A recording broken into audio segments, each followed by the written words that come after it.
د ژوندون واړه شېبو کې ستا رضا واړه مرار به د جنت په نعمتو کې د ژوند لار ستا لقا واړه مرار به وړاندې کوونکی مولوي محمد یاسین فهیم. ربادار سدې غلام د ژوند لار هر یو امر منما په منلو د حکمو کې د رضا واړه مرحبا د جنت په نعمتو کې ستا لقا واړه مرحبا ستا لقا واړه مرحبا. بسم الله الرحمن الرحيم.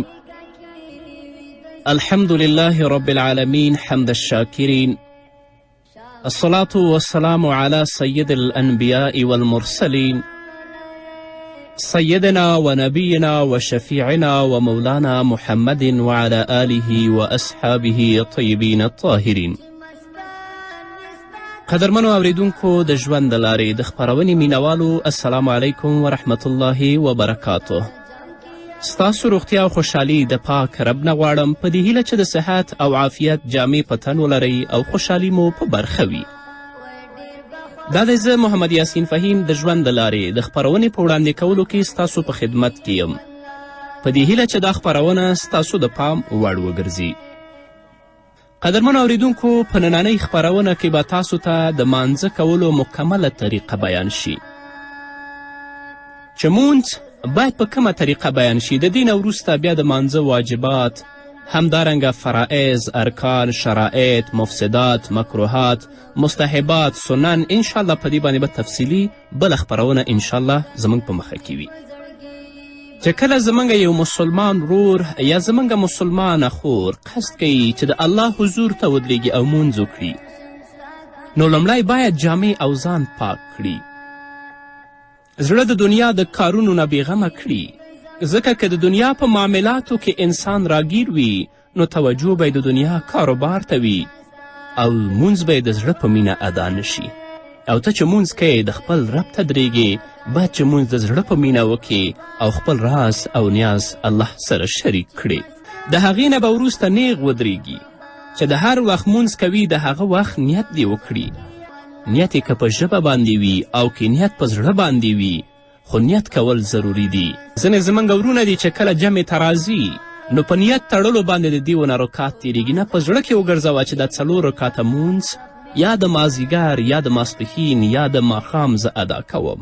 نو نیت که په ژبه وي او که په زړه وي، مانځه ته چې ودرېږي نو باید ډیر په اخلاص او په صداقت سره او ډیر په عاجزي سره خپل الله ته ودرېږي. چې کله یې لاسونه د غوږونو نه راښکته کړه نو ښي لاس دې په چپ لاس باندې کیږدي او دا دعا دې ووایي: سبحانک اللهم وبحمدک وتبارک اسمک وتعالی جدک ولا اله غیرک. پاکی د تا لره یا الله، سره د ستاینې ستا، مبارک دی نوم ستا او لوړ دی شان ستا او نشته وړ د عبادت پرته له تا نه بل څوک وړ د عبادت نشته دی. نو کله چې سبحانک اللهم ولستله، له دې نه پس که ځان ته لمونځ کوي او که امام وي نو اعوذ بالله من الشیطان الرجیم دی ووایي، او د اعوذ بالله من الشیطان الرجیم نه وروسته بسم الله الرحمن الرحیم دی ووایي او بیا د سورې فاتحه یعنی الحمدلله ولولي. خو زموږ هغه ورونه چې امام پسې اقتدا کړې وي، مقتدي وي، نو دوی باندې بیا د اعوذ بالله من الشیطان الرجیم او د بسم الله الرحمن الرحیم لوستل نشته دی. صرف سبحانک اللهم دی هغوی ولولي او په دې د اکتفا وکړي. که امام وي او که ځان ته لمونځ کوونکي نو هغوی د اعوذ بالله من الشیطان الرجیم او بسم الله الرحمن الرحیم ضرور ووایي. نو چې کله بسم الله الرحمن الرحیم ولسته د هغه نه د وروسته سورې فاتحه ولولي. سورې فاتحه دا ده: الحمد لله رب العالمین الرحمن الرحیم مالک یوم الدین ایاک نعبد و ایاک نستعین اهدنا الصراط المستقیم صراط الذین انعمت علیهم غیر المغضوب علیهم ولا الضالین. ټول ستاینې یوازې الله لره دي چې هغه زمونږ پروردګار او زمونږ پالونکی دی او همدارنګه د ټولو عالمیانو پالونکی دی. زیات مهربان او رحم والا دی او هغه الله چې هغه سختن او مالک د قیامت د ورځې دی. یوازې تا لره عبادت کوو او یوازې له تا څخه مدد غواړو. موږ ته سمه لاره وښایه، لاره د هغه کسانو چې تا پر هغوی احسان کړی دی، نه لار د هغو کسانو چې تا په هغوی قهر کړی دی، او نه لار د هغه کسانو چې هغوی لار ورکې دي او لاره یې ورکه کړې ده. نو چې کله سورې فاتحه ولوستله، د سورې فاتحې د ختمېدو په وخت کې باید آمین ویل شي. آمین دی وی. د دې نه وروسته د قرآن کریم څه برخه چې د 3 لنډو آیتونو یا یو اوږد آیت په اندازه وي هغه دی ولولي. له هغې وروسته د الله اکبر ووایي او رکوع ته دې ښکته شي. چې کله صورت یا 3 آیتونه همدارنګه یو اوږد آیت ولستو، نو الله اکبر دی ووایي، رکوع ته دې راښکته شي او په رکوع کې د 3 ځلې سبحان ربی العظیم ووایي. په رکوع کې باید 3 ځلې سبحان ربی العظیم ووایي، خو په رکوع او سجده کې د 3 ځلو نه زیات سبحان ربی الاعلی او سبحان ربی العظیم ویل جایز دي، مګر باید هغه طاق ولولي. یا به 3 ځلې وایي، یا به 5 ځلې وایي، او یا 7 ځلې، یا 9 یا 11 ځلې.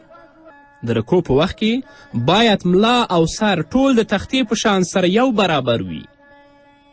بیا دې د رکوع نه د پورته کېدو په وخت کې قومه وکړي، الله اکبر دې ووایي، د رکوع نه دې پورته شي او په قومه کې دې دا کلمات ووایي: سمع الله لمن حمده ربنا لك الحمد. الله تعالی د هغه چا خبره اوري چې د هغه ستاینه کوي. ای زموږ ربه، ستاینې یوازې تا لره دي. او کولی شي چې د دې نه وروسته دا کلمه ووایي: حمدا کثیرا طیبا مبارکا فیه. نو نیغ دې ودرېږي. اوس په دې باندې پوه شو چې قومه څه ته وایي. قومه د رکوع نه پس دومره ودرېدل چې دغه الفاظ پکې په سمه توګه وویل شي چې سمع الله لمن حمده ربنا لك الحمد. خو له بده مرغه نن ورځ موږ وینو چې زموږ خویندې یا زموږ ورونه د هغو د مانځه طریقه بالکل خلاف د طریقې د محمد رسول الله صلی الله علیه وسلم دی. اکثر خو د رکوع نه سر نه اوچتوي، ډایرکټ سجدې ته ځي، او که د رکوع نه سر اوچتوي هغه هم ډېر زیات محدود. دا خو لا پرېږده چې ډېره په سمه طریقه باندې په هغه کې دا ولستل شي چې سمع الله لمن حمده ربنا لك الحمد. او د اکثرو فقهاو په نزد باندې تعدیل د ارکانو واجب دی. چې تعدیل د ارکانو ونه شو، واجب دی په قصد پرېښوده، اصلا مونځ نه دی شوی. بیا دې الله اکبر وایي او سجدې ته دې ښکته شي. سجدې ته د ښکته کېدو په وخت کې په ځمکه باندې د لومړی خپل زنګنونه ولګوي، بیا به خپل لاسونه ولګوي، ورپسې به تندی ولګوي او د هغه نه وروسته پوزه. کله چې سجدې ته ښکته شي نو 3 ځلې د سبحان ربی الاعلی ووایي، او کولی شي چې د دې نه زیات 5 ځله، 7 ځله، 9 ځله، 11 ځلې هم ووایي. خو امام به په 3 ځلو باندې اکتفا کوي. چې کله اوله سجده کې 3 ځلې سبحان ربی الاعلی ولستل، نو بیا د الله اکبر ووایي. هیدیني د 2 سجدو په منځ کې د جلسه وکړي. جلسه د 2 سجدو تر منځ په دومره اندازه کېناستل چې اندامونه یې په ځای شي او دغه دعا پکې 3 ځله تکرار شي چې رب اغفر لی. چې کله اوله سجده وکړي الله اکبر دی ووایي، په دومره اندازه دې کینی چې ټول اعضا د هغه او ټول اندامونه یې په ځای شي او دومره ځای چې پکې رب اغفر لی 3 وارې ولوستل شي. موږ نن د سجدې نه صرف دومره سر د ځمکې نه راپورته کړو او بیرته دویمې سجدې ته ورځو. دا مونځ اصلا نه کیږي. اکثرې زموږ خویندې او همدارنګه زموږ ورونه په دې مرض باندې مبتلا دي. الله دې پرې رحم وکړي. د سجدې نه سر راپورته کړي، غیر د دې چې هغه په ځمکه باندې صحیح کینی او 3 ځلې رب اغفر لی ووایي، صرف سر راپورته کړي او بیرته سجدې ته لاړ شي. ټول فقها په دې باندې متفق دي که هغه بیرته سر ځمکې ته نږدې و نو د دې سجده نه ده شوې، اصلا د دې مونځ نه دی شوی. نو چې جلسه یې وکړه بیا به 2مې سجدې ته ښکته شي. په 2مه سجده کې بیا 3 ځلې سبحان ربی الاعلی وایي او بیا دې الله اکبر وایي او بل رکات ته به راپورته شي. نو یو رکات ختم شو. د 2م رکات په شروع کې به اول بسم الله الرحمن الرحیم ووایي. چې بسم الله الرحمن الرحیم یې ولسته، د دې نه به وروسته بیا سورې فاتحه الحمدلله ولولي. د سورې فاتحې له لوستلو وروسته به یو سورت یا د قرآن کریم څه برخه ولولي، بیا د الله اکبر وایي او رکوع ته دې ښکته شي. په رکوع کې به بیا 3 ځلې سبحان ربی العظیم ووایي او بیا به پورته شي قومه دې وکړي. امام به سمع الله لمن حمده او مقتدي به ربنا لک الحمد وایي. هغه څوک چې امام دی هغه به صرف سمع الله لمن حمده وایي، او څوک چې مقتدي دی هغه به سمع الله لمن حمده نه وایي، بلکې امام چې کله سمع الله لمن حمده ویلي دا به ربنا لک الحمد وایي. او که ځان ته یې مونځ کوو نو هغه به دواړه لولي، هم به سمع الله لمن حمده وایي او هم به ربنا لک الحمد حمدا کثیرا طیبا مبارکا فیه دا به هم لولي. چې کله په 2م رکعت کې د رکوع نه پورته شه قومه یې وکړه بیا به الله اکبر وایي او سجدې ته به ښکته شي. لومړی به یوه سجده وکړي او په اوله سجده کې به کم نه کم 3 ځلې سبحان ربی الاعلی ووایي، بیا به الله اکبر ووایي او 2مې سجدې نه به مخکې کینی، یعنی جلسه به وکړي، 3 ځلې به دا دعا ولولي چې رب اغفر لی، بیا به الله اکبر ووایي 2مې سجدې ته دې لاړ شي. د 2مې سجدې نه به وروسته قاعده شروع کړي چې هغه اوله قاعده ده که دا مونځ د دې 4 رکاتي وي او آخره قاعده ده که دا مونځ د دې 2 رکاتي وي. نو قدرمنو اوریدونکو، مسلمانانو ورونو او خویندو، مونځ د اسلام د مقدس دین ډیر مهم رکن دی او په مانځه باندې الله رب العزت د انسان نه ډیر زیات خوشحالیږي، ځکه دا د خپل رب سره راز و نیاز کوي. نو چې مونځ کوئ ډیر په تضرع سره، ډیر په عاجزي سره خپل پروردګار ته ودرېږئ. اول مونځ یاد کړئ چې مونځ باید څنګه وشي. دا کومه طریقه چې ما تاسو ته بیان کړه انشاءالله په دې باندې به ډیر زیات زه وغږېږم. خدای مختصره طریقه ده، الله ته ودرېږئ او د خپل راز و نیاز الله سره شریک کړئ، ډیر په عاجزي سره پروردګار ته ودرېږئ. د خپل رکوع سمه وکړئ، د خپل قومه سمه وکړئ، همدارنګه سجده سمه وکړئ، جلسه سمه وکړئ، تر څو چې دا ستاسو مونځ د الله رب العزت په دربار کې قبول شي. داسې نه خدای مکړه چې موږ تاسو په دنیا کې مونځ کوو، زحمت وباسو او داسې وکړو، راشو مانځه ته ودرېږو او هغه مونځ په موږ او تاسو باندې لعنت ووایي. داسې نه، بلکې داسې مونځ چې په هغه مونځ باندې خپل پروردګار د خپل ځان نه راضي کړئ. په دین کې شرم نشته، بلکې شرم په دې کې ده چې ته ناپوهه او د چا نه پوښتنه نه کوې، چې نه پوهېږې لاړ شې او چاته کښېنه مونځ د هغه نه په سمه طریقه باندې یاد کړه تر څو د آخرت په ورځ د الله رب العزت په دربار کې روسیه او شرمنده نه وي. نو قدرمن اوریدونکو را به شو دمې ته، دمې نه وروسته بیا هم زموږ خپرونه دوام لري.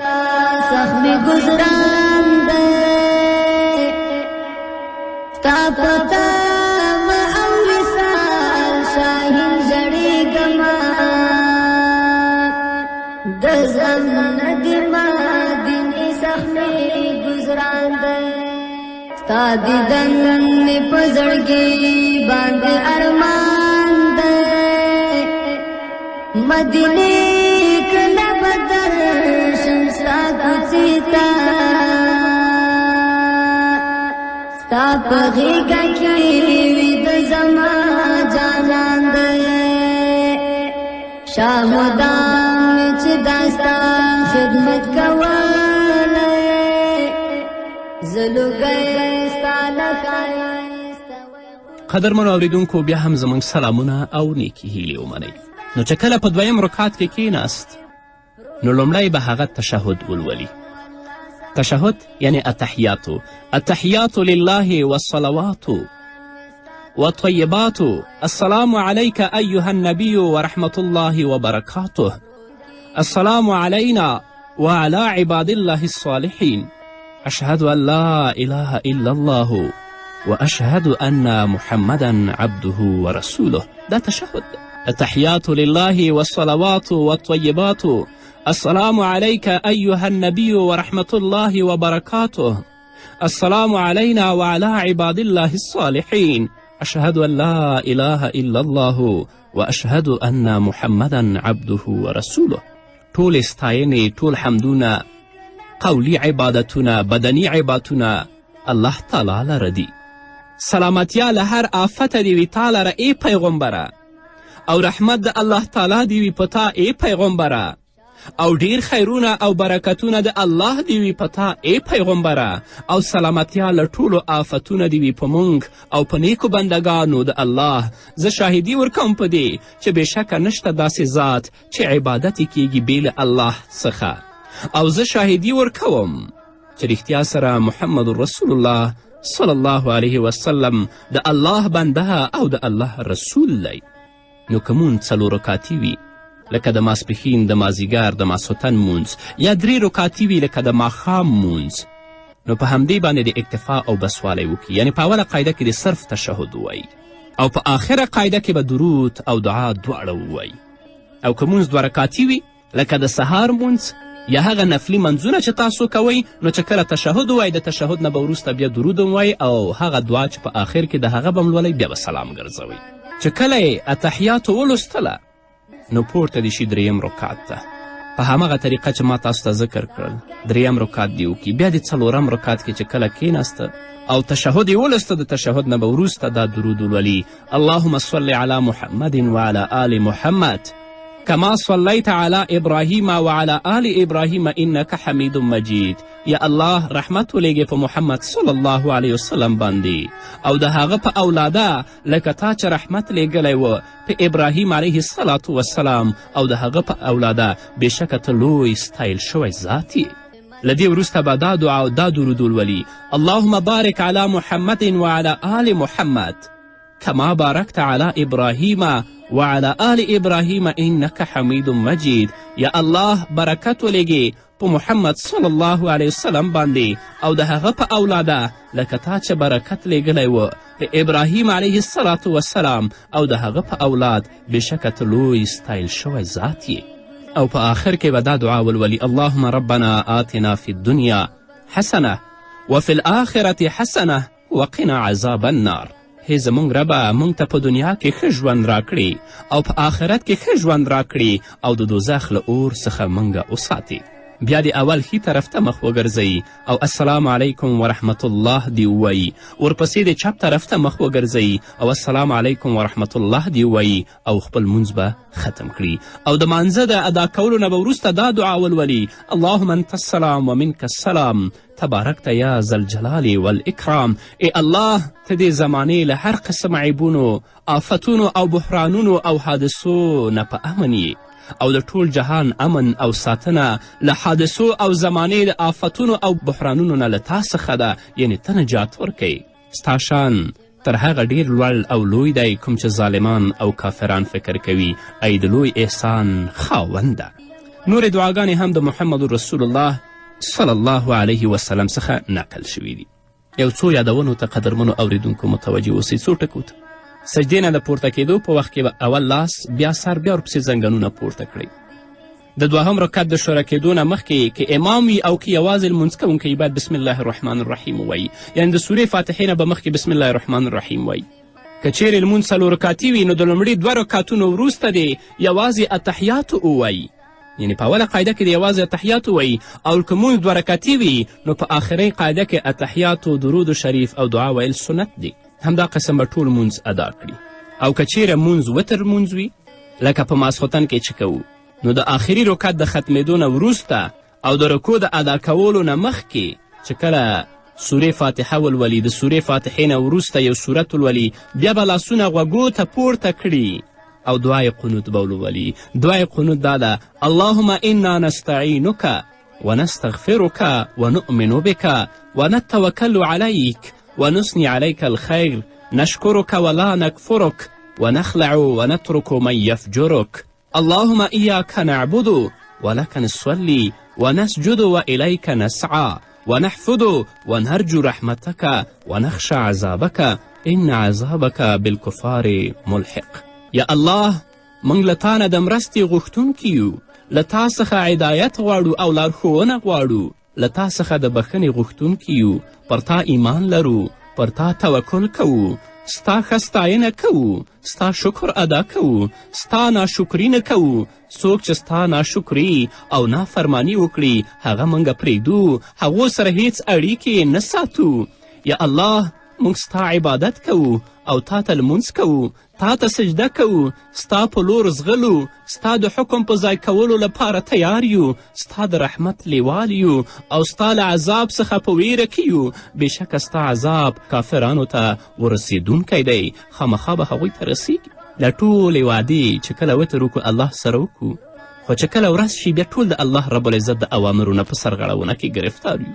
دا ټوله وعده ده: اللهم انا نستعینک ونستغفرک ونؤمنو بک ونتوکل علیک، ټول وعده د الله سره. خو د ورځني په ژوند کې ټول بیا د رب العزت د اوامرو نه سرکشي کوو او خپل وعده کې الله سره خلاف کوو. که چیرې څوک په مانځه کې دعای قنوت هیر کړي نو په هغه باندې سجدې سهوه لازمه ده چې په دې باندې به غږیږو انشاءالله. او که چاته دعای قنوت نه وي زده نو هغه د اللهم ربنا آتنا فی الدنیا حسنه وفي الآخرة حسنة وقنا عذاب النار، دا دعا دی ولولي. او یا دا دعا وی اللهم اهدني فيمن هديت وعافني فيمن عافيت وتولني فيمن توليت وبارك لي فيما أعطيت وقني شر ما قضيت فإنك تقضي ولا يقضى عليك وإنه لا يذل من واليت ولا يعز من عاديت تباركت ربنا وتعاليت. او د سړي او د ښځې په منځ کې تقریبا 10 فرقونه دي چې انشاءالله په نورو خپرونو کې به هغه تاسو ته تفصیلي بیان شي. نو په دې هیله چې په ډیر غور سره دا خپرونه اوریدلي او مونځ هم په صحیح توګه ادا شي او یاد یې کړئ. نو دا وه زموږ نننۍ خپرونه چې ستاسو درانه حضور ته وړاندې کړه. تر بلې خپرونې پورې تاسو ټول په پاک رب سپارم. پاتې ژوند او پاتې ورځ م نیکمرغه. الله مو مل شه.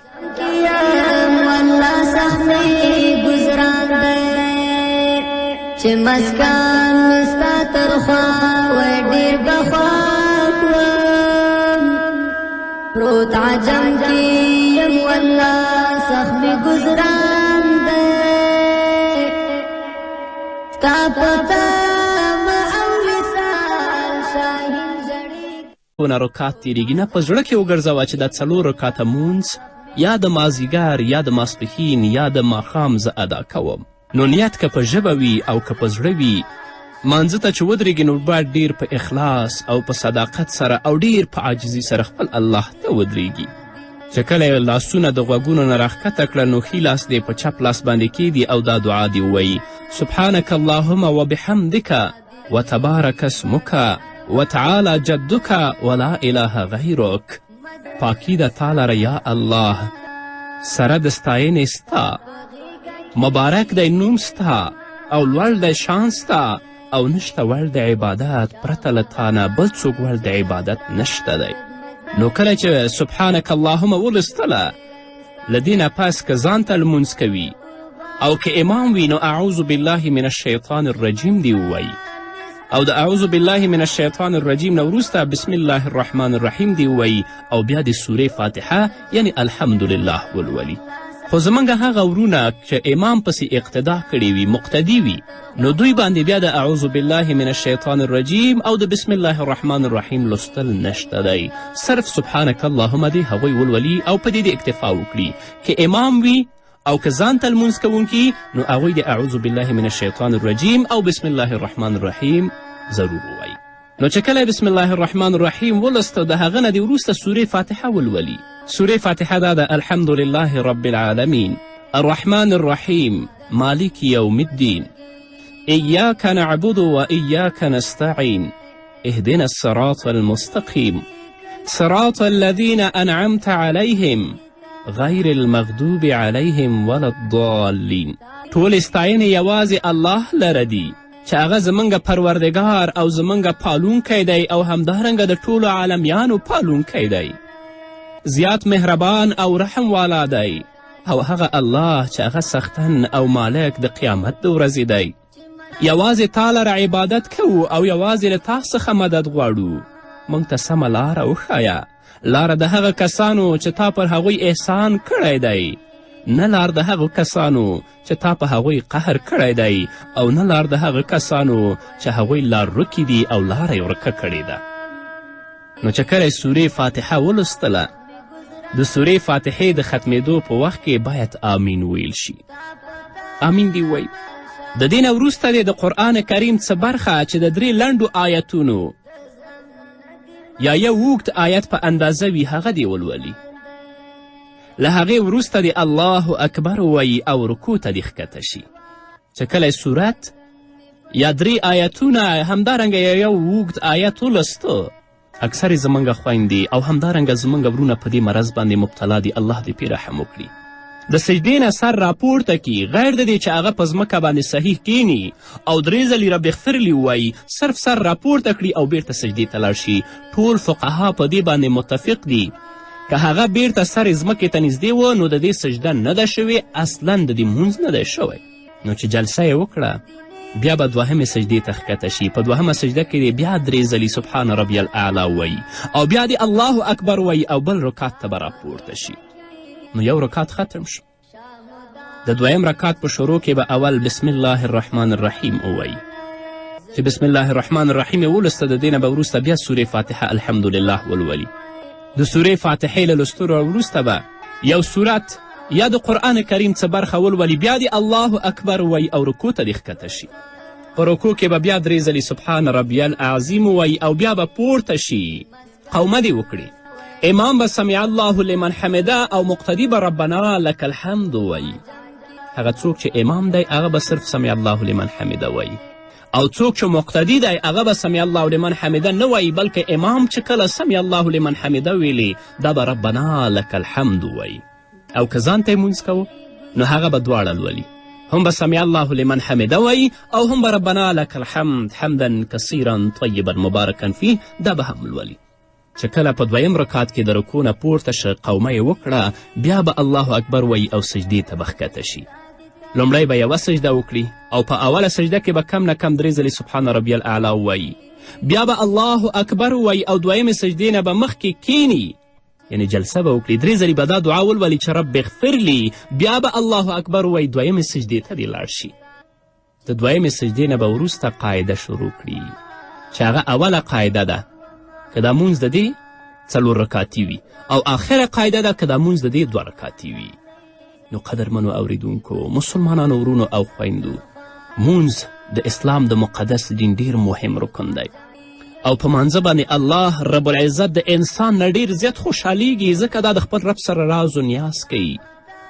نو چې مونځ کوئ ډیر په تضرع سره، ډیر په عاجزي سره خپل پروردګار ته ودرېږئ. اول مونځ یاد کړئ چې مونځ باید څنګه وشي. دا کومه طریقه چې ما تاسو ته بیان کړه انشاءالله په دې باندې به ډیر زیات زه وغږېږم. خدای مختصره طریقه ده. الله ته ودرېږئ او د خپل راز و نیاز الله سره شریک کړئ، ډیر په عاجزي سره پروردګار ته ودرېږئ. د خپل رکوع سمه وکړئ، د خپل قومه سمه وکړئ، همدارنګه سجده سمه وکړئ، جلسه سمه وکړئ، تر څو چې دا ستاسو مونځ د الله رب العزت په دربار کې قبول شي. داسې نه خدای مکړه چې موږ تاسو په دنیا کې مونځ کوو، زحمت وباسو او داسې وکړو، راشو مانځه ته ودرېږو او هغه مونځ په موږ او تاسو باندې لعنت ووایي. داسې نه، بلکې داسې مونځ چې په هغه مونځ باندې خپل پروردګار د خپل ځان نه راضي کړئ. په دین کې شرم نشته، بلکې شرم په دې کې ده چې ته ناپوهه او د چا نه پوښتنه نه کوې. چې نه پوهېږې لاړ شې او چاته کښېنه مونځ د هغه نه په سمه طریقه باندې یاد کړه، تر څو د آخرت په ورځ د الله رب العزت په دربار کې روسیا او شرمنده نه وي. نو قدرمن اورېدونکو را به شو دمې ته، دمې نه وروسته بیا هم زموږ خپرونه دوام لري. زخمي گزران دی تا پتا او وصال شاهین ژړېږمه د زم ندیمه دیني زخمي گزران دی ستا دیدن مې په زړګي باندې ارمان دی مدینه کله بدر شمسا کوڅې ته ستا په غېږه کې ویده زما جانان دی شاهدان مې چې دا ستا خدمت کولی زه لوګی ستا له ښایسته قدرمنو اوریدونکو، بیا هم زموږ سلامونه او نیکې هیلې ومنئ. نو چې کله په دویم رکات کې کیناست نو لومړی به هغه تشهد ولولي. تشهد یعنی التحیاتو. التحیات لله والصلوات والطیبات السلام علیک ایها النبی ورحمة الله وبرکاته السلام علینا وعلى عباد الله الصالحین اشهد ان لا اله الا الله واشهد ان محمدا عبده ورسوله. دا تشهد. التحيات لله والصلوات والطيبات السلام عليك أيها النبي ورحمة الله وبركاته السلام علينا وعلى عباد الله الصالحين أشهد أن لا إله إلا الله وأشهد أن محمدا عبده ورسوله. طول ستاینې، ټول حمدونه، قولی عبادتونه، بدنی عبادتونه الله تعالی لره دي. سلامتیا له هر آفته دې وي تا لره ای پیغمبره، او رحمت د الله تعالی دی وي په تا ای پیغمبره، او ډیر خیرونه او برکتونه د الله دی وي په تا ای پیغمبره، او سلامتیا له ټولو آفتونه دی وي په موږ او په نیکو بندګانو د الله. زه شاهدي ورکوم په دې چې بېشکه نشته داسې ذات چې عبادت یې کیږي بې له الله څخه، او زه شاهدي ورکوم چې رښتیا سره محمد رسول الله صلی الله علیه وسلم د الله بنده او د الله رسول دی. نو که مونځ 4 رکاتي وي لکه د ماسپښین، د مازیګر، د ماسخوتن مونځ یا 3 رکات، نو الله اکبر دی ووایي رکوع ته دې راښکته شي، او په رکوع کې دې 3 ځلې سبحان ربی العظیم ووایي.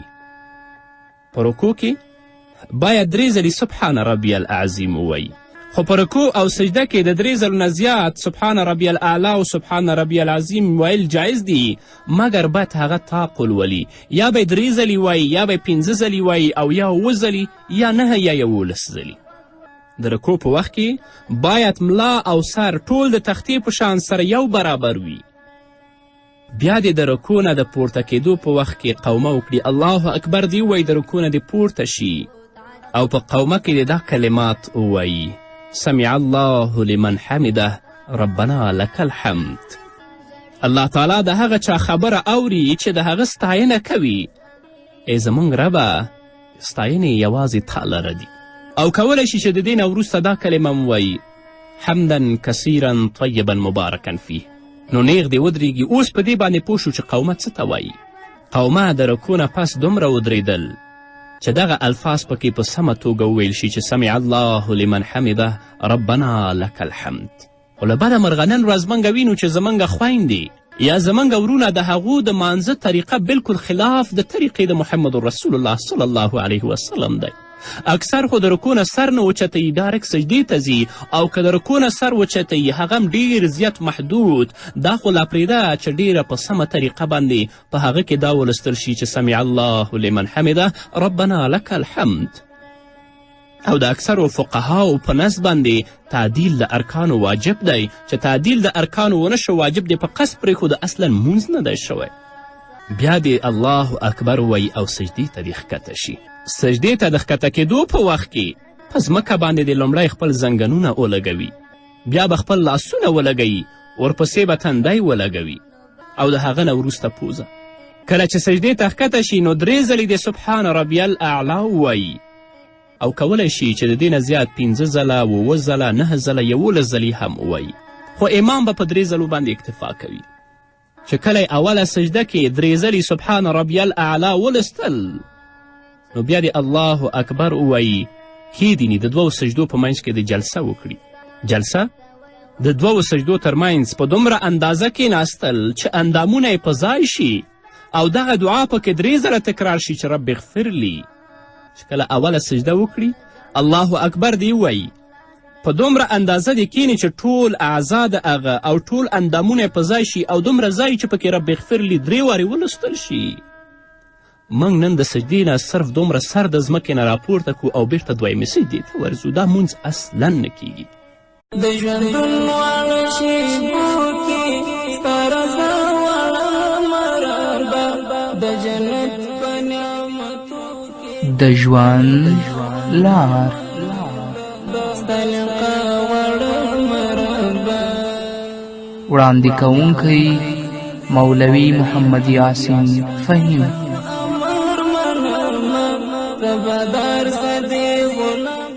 د ژوند لار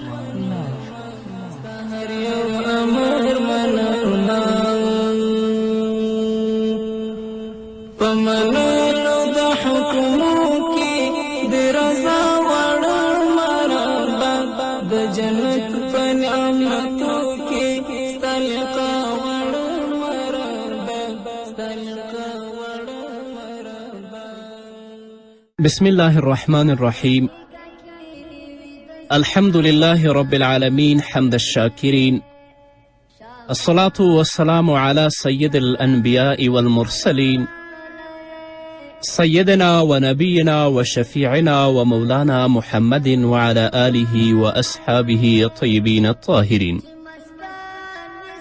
قدرمنو اوریدونکو د ژوند د لارې د خپرونې مینوالو، السلام علیکم ورحمة الله وبرکاته. ستاسو روغتیا او خوشحالي د پاک رب نه غواړم په دې هیله چې د صحت او عافیت جامې په تن ولرئ او خوشحالي مو په برخه وي. دا دی زه محمد یاسین فهیم د ژوند د لارې د خپرونې په وړاندې کولو کې ستاسو په خدمت کې یم، په دې هیله چې دا خپرونه ستاسو د پام وړ وګرځي. قدرمنو اوریدونکو، په نننۍ خپرونه کې به تاسو ته د مانځه کولو مکمله طریقه بیان شي. چې مونځ باید په کومه طریقه بیان شي، د دې نه وروسته بیا د مانځه واجبات، همدارنګه فرائض، ارکان، شرایط، مفسدات، مکروهات، مستحبات، سنن، انشاءالله په دې باندې به تفصیلي بله خپرونه انشاءالله زموږ په مخه کې وي. چې کله زموږ یو مسلمان ورور یا زموږ مسلمانه خور قصد کوي چې د الله حضور ته ودرېږي او مونځ وکړي، نو لومړی باید جامې او ځان پاک کړي، زړه د دنیا د کارونو نه بېغمه کړي، ځکه که د دنیا په معاملاتو کې انسان راګیر وي نو توجه به د دنیا کاروبار ته وي او مونځ به د زړه په مینه ادا نشي. او ته چې مونځ کوې د خپل رب ته درېږې، باید چې مونځ د زړه په مینه وکړې او خپل راز او نیاز الله سره شریک کړې. د هغې نه به وروسته نیغ ودرېږي چې د هر وخت مونځ کوي د هغه وخت نیت دې وکړي. نیت یې که په ژبه باندې وي او که نیت په زړه باندې وي، خو نیت کول ضروري دي. ځینې زموږ ورونه دي چې کله جمع ته راځي نو په نیت تړلو باندې د دې